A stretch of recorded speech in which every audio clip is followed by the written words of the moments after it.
Budget से मिली निराशा के बाद अनियमित संविदा दैनिक वेतनभोगी कर्मचारियों का पारा 7वें आसमान पर चढ़ गया है और इसी को लेकर छत्तीसगढ़ अनियमित कर्मचारी मोर्चा के द्वारा 12 मार्च 2023 को रविवार को 11 बजे से 4 बजे तक अनियमित सभा का आयोजन किया गया है। 4 सूत्रीय मांग है। समस्त अनियमित कर्मचारियों को नियमितीकरण किया जाए, 62 से 65 वर्ष की जॉब सुरक्षा दी जाए, विगत वर्षों से निकाले गए छटनी किए गए अनियमित कर्मचारियों को बहाल किया जाए, छटनी पर रोक लगाई जाए, अंशकालीन कर्मचारियों को पूर्णकालीन किया जाए, शासकीय सेवाओं में आउटसोर्सिंग ठेका प्रथा को पूर्णतः समाप्त किया जाए, कर्मचारियों का विभागों में समायोजन किया जाए। 4 वर्षों से अनियमित कर्मचारी नियमितीकरण की लड़ाई लड़ रहे हैं। कांग्रेस पार्टी की सरकार जब से बनी है, अनियमित कर्मचारियों को काफ़ी उम्मीद थी कि यह सरकार अनियमित कर्मचारियों से किया वादा जरूर पूरा करेगी, क्योंकि सरकार के जन घोषणा पत्र वचन पत्र में अनियमित कर्मचारियों की जो मांग है उसको शामिल किया गया था। इसके साथ ही कांग्रेस पार्टी के द्वारा चुनाव से पूर्व बड़े बड़े होर्डिंग्स, पोस्टर, बैनर लगा कर प्रचार किया गया था। नियमित किए जाएंगे सभी अनियमित कर्मचारी, बड़े बड़े अपने नेताओं के उसमें फ़ोटो भी लगाए गए थे। इससे कर्मचारियों में काफ़ी उम्मीद जगी। सरकार के घोषणा पत्र पर कर्मचारियों ने विश्वास दिखाया, प्रदेश की जनता ने विश्वास दिखाया, लेकिन उस घोषणा पत्र को सरकार ने साइड में रख दिया और अपनी मनमानी पर सरकार उतर आई है। जो घोषणा पत्र में वादे किए गए थे उसमें से सभी वादों को छोड़ दिया गया है। अपने वादों से हटकर सरकार काम कर रही है। घोषणा पत्र को अब सरकार नहीं देख पा रही है कि क्या घोषणा पत्र में वादे किए गए थे। 2018 को जन घोषणा पत्र है, इसमें अनियमित संविदा दैनिक वेतनभोगी कर्मचारियों को रिक्त पदों में नियमितीकरण की कार्रवाई की जाएगी, किसी की भी छटनी नहीं की जाएगी। केवल शिक्षा कर्मियों को अगर छोड़ दिया जाए तो 2 वर्ष में शिक्षा कर्मियों को संविलियन किया जाएगा विभाग में। तो एक वही वादा सरकार के द्वारा पूरा किया गया है। जैसा कि आप सभी को पता है, 2018 के चुनाव में बीजेपी को बहुत ही करारी शिकस्त का सामना करना पड़ा था और कांग्रेस पार्टी को बहुत ही भारी बहुमतों से विजय प्राप्त हुई थी। इसका कारण घोषणा पत्र था और बीजेपी सरकार का अहंकार था, जो सरकार को ले डूबा। सरकार के द्वारा कर्मचारियों की अनदेखी की गई, शिक्षा कर्मियों की अनदेखी की गई और जो मांग थी शिक्षा कर्मियों की उसको पूरा करने में सरकार ने बहुत ही देरी की। फालतू खर्चे किए, फिजूल खर्चों में सरकार का पैसा बर्बाद हुआ। कर्मचारियों की मांग पर सरकार का कोई ध्यान नहीं दिया और जो कर्मचारियों को संविलियन किया गया उसमें से बहुत से कर्मचारियों को सरकार ने छोड़ दिया था। जो कर्मचारी थे 1,80,000 कर्मचारी थे शिक्षाकर्मी, उनमें से कुछ कर्मचारियों को छोड़ दिया गया था। यह भी एक आक्रोश का कारण था। और दूसरा, अनियमित कर्मचारियों की मांग पर किसी भी प्रकार का कोई निर्णय बीजेपी सरकार के द्वारा नहीं लिया गया था। ये सबसे बड़ा कारण बीजेपी सरकार की हार का था। फालतू की योजनाओं में सरकार ने बहुत सारे पैसे बर्बाद किए थे। छत्तीसगढ़ सरकार के द्वारा भी उसी दिशा में कार्य किया जा रहा है। सरकार की जो योजना है, फालतू की योजनाएं सरकार के द्वारा जो चलाई जा रही हैं, उसमें सरकार के द्वारा छत्तीसगढ़ की जनता का पैसा पानी की तरह बहाया जा रहा है। और जो योजना है धरातल पर आप अगर जाएं देखने तो आपको कहीं भी सरकार की योजना देखने को नहीं मिलेंगी। जैसे ही सरकार के कोई वरिष्ठ मंत्री या खुद माननीय मुख्यमंत्री जी उस जगह पहुंचते हैं तो एक दिन के लिए जो नरुआ घुरुआ बाड़ी जो योजना है वहां पर एक दिन में ही आपको पानी की व्यवस्था हो जाएगी। 4-5 गायें वहां छोड़ दी जाएंगी। गोबर के लिए जो समिति गठन किया गया है वो महिलाएं भी वहां पर काम करने पहुंच जाएंगी। और जैसे ही माननीय मुख्यमंत्री जी या सरकार के जनप्रतिनिधि हैं वहां से जाते हैं, उस गोठान में कोई झांकने के लिए भी नहीं जाता है, ना ही वहाँ पर आपको किसी प्रकार की कोई गाय मिलेंगी। सरकार के द्वारा बहुत सारे वादे घोषणा पत्र में किए गए थे। हर जिले में फूड पार्क लगाया जाएगा, ये भी वादा किया गया था, वो भी पूरा नहीं किया गया है। शराबबंदी की घोषणा भी सरकार ने पूरी नहीं की है। 200 फूड पार्क अब तक कहीं अता पता नहीं है। कर्मचारियों का नियमितीकरण अब तक नहीं हो पाया है। 2 साल का बकाया बोनस भी सरकार के द्वारा अभी तक नहीं दिया गया। इस प्रकार से सरकार का जो ढुलमुल रवैया चल रहा है, सरकार का कहीं ना कहीं जनता के ऊपर निगेटिव प्रभाव जा रहा है। सरकार के द्वारा जो वादे किए गए थे घोषणा पत्र में वह पूरे नहीं किए गए हैं। अनियमित कर्मचारियों में इसको लेकर काफ़ी ज़्यादा आक्रोश है। सरकार के द्वारा 4.5 वर्षों में अनियमित कर्मचारियों की जानकारी ना जुटा पाना सरकार की विफलता को दर्शाता है, क्योंकि जब प्रदेश के मुखिया के द्वारा ये बोला जाता है कि अनियमित कर्मचारियों की जानकारी विभागों के द्वारा नहीं पहुँची है, 24 या 34 विभागों का नाम उनके द्वारा बताया जाता है कि इतने विभागों से जानकारी मिली है, शेष विभागों से जानकारी नहीं मिल पाई है। तो जब प्रदेश के मुखिया को जानकारी नहीं मिल पा रही है तो फिर और किसको जानकारी मिल पाएगी।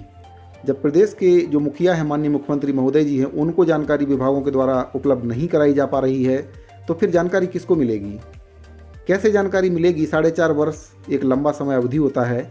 इतने वर्ष में आप जानकारी विदेश से भी मंगा लेंगे और अगर माननीय मुख्यमंत्री महोदय जी चाहें तो 1 घंटा 1 दिन के भीतर सभी विभागों की जानकारी उनके टेबल पर होगी। लेकिन माननीय मुख्यमंत्री खुद कहीं ना कहीं इस मुद्दे को लेकर गंभीर नहीं है। अनियमित कर्मचारियों का जो मुद्दा है उसको लेकर गंभीर नहीं है, जबकि अनियमित कर्मचारियों की बदौलत ही छत्तीसगढ़ में कांग्रेस पार्टी की सरकार 15 वर्ष के बाद अनियमित कर्मचारियों की बदौलत ही कांग्रेस पार्टी की सरकार बनी थी। लेकिन सरकार शायद भूल गई है कि 15 वर्ष का वनवास काटकर छत्तीसगढ़ में कांग्रेस पार्टी की सरकार बनी थी। अगर अनियमित कर्मचारियों की अनदेखी की जाती है तो फिर सरकार को और कितने वर्ष इंतजार करना पड़ेगा। छत्तीसगढ़ में कांग्रेस पार्टी की सरकार बन पाना काफ़ी मुश्किल हो जाएगा, क्योंकि सरकार ने जिस तरह से छत्तीसगढ़ की जनता का पैसा बर्बाद किया है, फालतू की योजनाओं में सरकार ने पैसे कई हज़ार करोड़ रुपए पैसे बर्बाद कर दिए हैं।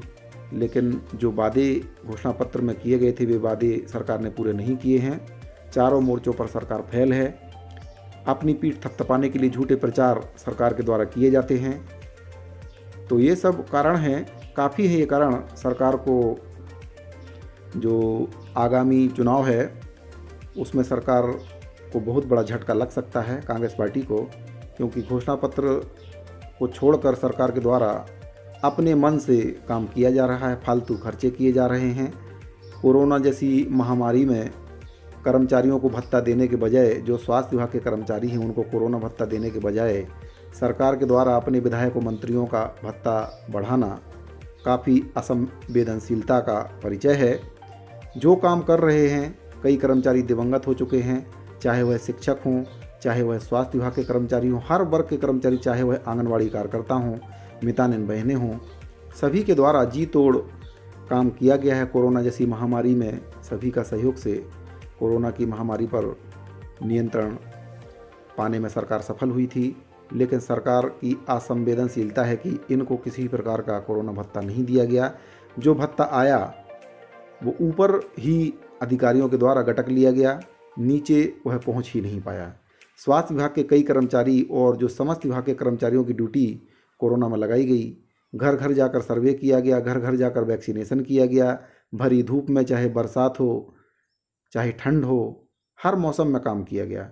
लेकिन सरकार की जो मंशा है उसको सभी समझ चुके हैं कि ये सरकार भी समझ चुकी है कि अब हो सकता है सरकार में हम ना आए, इसीलिए अपना भत्ता बढ़ा लो, क्योंकि खर्चे फिजूल करने का जो सरकार के मंत्री और विधायक हैं उनको लत लग चुका है।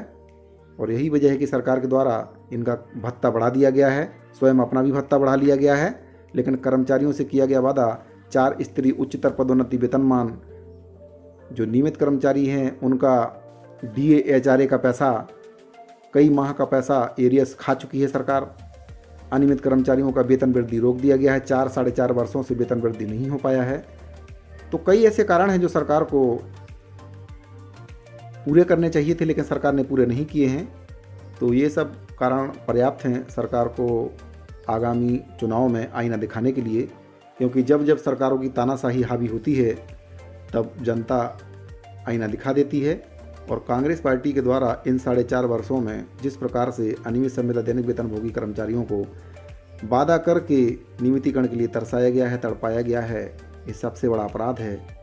खुद कांग्रेस के वरिष्ठ जो नेता हैं प्रियंका गांधी जी, उनके द्वारा स्वयं कहा गया है कि जो आपका काम ना करे आप उसको वोट मत दीजिए। देरी से किया गया न्याय अन्याय की श्रेणी में आता है, और सरकार के द्वारा तो काफ़ी देरी कर दी गई है। 10 दिन में नियमितीकरण का वादा करने के बाद सरकार के द्वारा 4.5 वर्षों में ये कहा जाए कि अनियमित कर्मचारियों की जानकारी अभी तक नहीं आई है हमारे टेबल पर, तो कैसे हम निर्णय लेंगे। तो आप निर्णय लेने की इच्छा शक्ति दिखाइए, निर्णय अपने आप हो जाएगा। आपके द्वारा जानकारी मंगाई नहीं जा रही है तो जानकारी विभागों के द्वारा भेजी कैसे जाएगी। अगर आप एक नोटिस जारी कर दें कि जिन विभागों के द्वारा जानकारी नहीं भेजी जा रही उनका वेतन वृद्धि रोका जाता है, उनका वेतन रोका जाता है, तत्काल जानकारी आपको मिल जाएगी। साथियों, अगर आपको ये वीडियो अच्छा लगा हो तो वीडियो को लाइक कर दीजिए, ज़्यादा से ज़्यादा अपने साथियों को शेयर कर दीजिए। मिलते हैं अगली वीडियो में एक और नई जानकारी के साथ, तब तक के लिए दीजिए इजाज़त। बहुत बहुत धन्यवाद।